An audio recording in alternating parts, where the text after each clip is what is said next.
Welcome to NSTV. నేను రాజీవ్. ముందుగా headlines చూద్దాం. కడప నగరంలోని వైఎస్ఆర్సీపీ కార్యాలయంలో ఏర్పాటు చేసిన విలేకరుల సమావేశంలో ఆయన మాట్లాడారు. ముఖ్యమంత్రి చంద్రబాబు అధికారంలోకి వచ్చి 3 నెలలు కావస్తున్నా ఇచ్చిన ఏ ఒక్క హామీ అమలు చేయలేదన్నారు. 2014లో మోసపు వాగ్దానాలతో అధికారంలోకి వచ్చిన చంద్రబాబు గత ఎన్నికల్లో కూడా మోసపూరిత హామీలు ఇచ్చి అధికారంలోకి రావడం జరిగిందన్నారు. ప్రచార ఆర్భాటంగా రాష్ట్ర ప్రభుత్వం నిర్వహిస్తున్న గ్రామ సభలకు ప్రజల నుండి స్పందన శూన్యమన్నారు. అనేక మంది టీడీపీ నాయకులు పదవులు లేకపోయినా పచ్చకండువాలు వేసుకొని గ్రామ సభల్లో పెత్తనం చెలాయిస్తున్నారన్నారు. కూటమి ప్రభుత్వం అధికారంలోకి వచ్చిన 3 నెలల్లోనే 13,000 కోట్ల రూపాయల అప్పు చేసిందని, ప్రతి మంగళవారం అప్పుల రోజుగా ప్రభుత్వం ముందుకు పోతుందన్నారు. వారికి సోషల్ మీడియా ద్వారా శుభాకాంక్షలు తెలియజేసిన వారికి అందరికీ కూడా కృతజ్ఞతలు వ్యక్తపరుస్తూ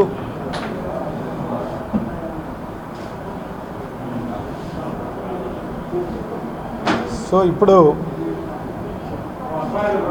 రాష్ట్రంలో కొత్తగా గ్రామ సభలు జరుపుతూ ఉన్నట్టు, అదేదో వినూత్నంగా జరుపుతా అన్నట్టు సోషల్ మీడియాలోనూ వివిధ మీడియాల ద్వారా ఏదో పెద్ద ఎత్తున గొప్పలు చెప్పుకునే కార్యక్రమం ఈ కూటమి ప్రభుత్వం చేస్తున్న పరిస్థితి మనందరికీ తెలుస్తోంది. ఈ గ్రామ సభలు అనేది ఇప్పుడు కొత్తగా పెట్టింది ఏం కాదు. ఎప్పటి నుంచో గ్రామ సభలు జరిగే ఆనవాయితీ ఉంది. ఆ సంవత్సరానికి సంబంధించి మైక్రో లెవెల్లో ఆ గ్రామానికి సంబంధించిన పనులను గుర్తించి ప్రభుత్వ దృష్టికి తీసుకుపోయే కార్యక్రమం చేసే దాంట్లో భాగంగానే గ్రామ సభలు అనేది ఎప్పటి నుంచో జరుగుతున్నాయి. ఇప్పుడల్లా కొత్తగా జరిగింది ఏంటంటే దాదాపు 95% స్థానిక సంస్థలన్నీ రాష్ట్ర వ్యాపితంగా వైఎస్ఆర్ కాంగ్రెస్ పార్టీ ఆధ్వర్యంలో నడుస్తున్న పరిస్థితి మనందరికీ తెలిసిన విషయమే. అన్ని స్థానిక సంస్థలు కైవసం చేసుకున్న పరిస్థితి గతంలో వైఎస్ఆర్ కాంగ్రెస్ పార్టీకి ఉంది కాబట్టి వాళ్ళ ఆధ్వర్యంలో జరగాలి. అంటే సర్పంచ్ ఆధ్వర్యంలో గ్రామ సభలు, ఎంపీటీసీ అయితేనేమి, జెడ్పీటీసీ అయితేనేమి, మిగతా వాళ్ళు పాల్గొనే కార్యక్రమం జరుగుతూ ఉన్నది గతంలో. ఇప్పుడు అడిషనల్గా వచ్చింది ఏంటంటే తెలుగుదేశం పార్టీ నాయకులు వాళ్ళకి ఏ పదవి లేకపోయినా, ఏ పదవి లేదు వాళ్ళకు, పచ్చకండువాలు వేసుకొని గ్రామ సభలో ప్రముఖ పాత్ర వహించే కార్యక్రమం చేస్తున్న పరిస్థితి రాష్ట్ర వ్యాపితంగా ఉన్న పరిస్థితి. ఇంతకు తప్ప నుంచి మార్పు ఏమీ లేదు, కొత్తగా వచ్చిన కథ ఏమీ లేదు. ఈ ప్రభుత్వం వచ్చి దాదాపు 3.5 నెలలు కావస్తోంది. ఈ 3.5 నెలల్లో ఈ ప్రభుత్వం చేసింది ఏంటంటే 13,000 కోట్ల రూపాయల అప్పులు చేసింది. రేపు మంగళవారం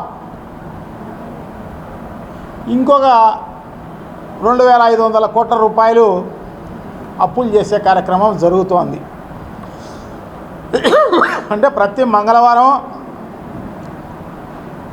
లోన్ రైజింగ్ డే అన్నట్టు జరుగుతున్న పరిస్థితి మనందరికీ తెలిసిన విషయమే. అప్పులు చేసి వాళ్ళ ఇచ్చిందల్లా ఏంది అంటే పెన్షన్లు, ఉద్యోగస్తులకు జీతాలు, ఇవి తప్ప వేరే ఏమన్నా ఇచ్చిన పరిస్థితి ఏదన్నా ఉందా ఈ రాష్ట్రంలో? ఏమీ లేదు. ఇప్పటికీ మామూలుగా అయితే ముఖ్యమంత్రిగా జగన్మోహన్ రెడ్డి గారు ఉంటే విద్యా కానుక వాళ్లకు పిల్లలకు వచ్చిండు, విద్యా దీవెన పిల్లలకు వచ్చిండు. సో అమ్మఒడి అనేది జూన్లో వచ్చిండు. ఇదే కాకోకుండా రైతు భరోసా ఖరీఫ్ కూడా వస్తోంది. రైతు భరోసా అనేది ప్రజలకు వచ్చి ఉండిండు. సో ఇదే కాకుండా మత్స్యకార వారికి వచ్చేదైతేనేమి మిగతా ఇవన్నీ కూడా వచ్చి ఉండు. సో ఇప్పుడు అవన్నీ రాక ప్రజలందరూ లబోదిబోమని చెప్పేసేసి అప్పుల కోసం తిరుగుతున్నారు ప్రజలందరూ కూడా. ఏ ఊరిలో చూసినా కూడా 10,000, 20,000, 30,000 అప్పులు చేసే కార్యక్రమం చేస్తున్నారు. 2 రూపాయల వడ్డీకి, 3 రూపాయల వడ్డీకి, 10 రూపాయల వడ్డీకి. సో అటువంటి పరిస్థితి ఉంది. ఎందుకు ఈ చంద్రబాబుని తెచ్చుకున్నాము, ఈ కూటమి ప్రభుత్వం తెచ్చుకున్నాము అని చెప్పేసి అందరూ ప్రాయశ్చిత్తం పొందే కార్యక్రమం జరుగుతోంది అన్నమాట. సో ఇది జరుగుతున్న పరిస్థితి. ఇది కాక తెలుగుదేశం పార్టీ ఏమిచ్చింది అంటే, తెలుగుదేశం పార్టీ అయితేనేమి, జనసేన పార్టీ అయితేనేమి, వాళ్ళు నాయకులు కొట్టుకునే కార్యక్రమం. ఇంకేదైనా బ్యాలెన్స్ ఏదన్నా ఉంటే వైఎస్ఆర్ కాంగ్రెస్ పార్టీకి సపోర్ట్ చేసిన నాయకులకు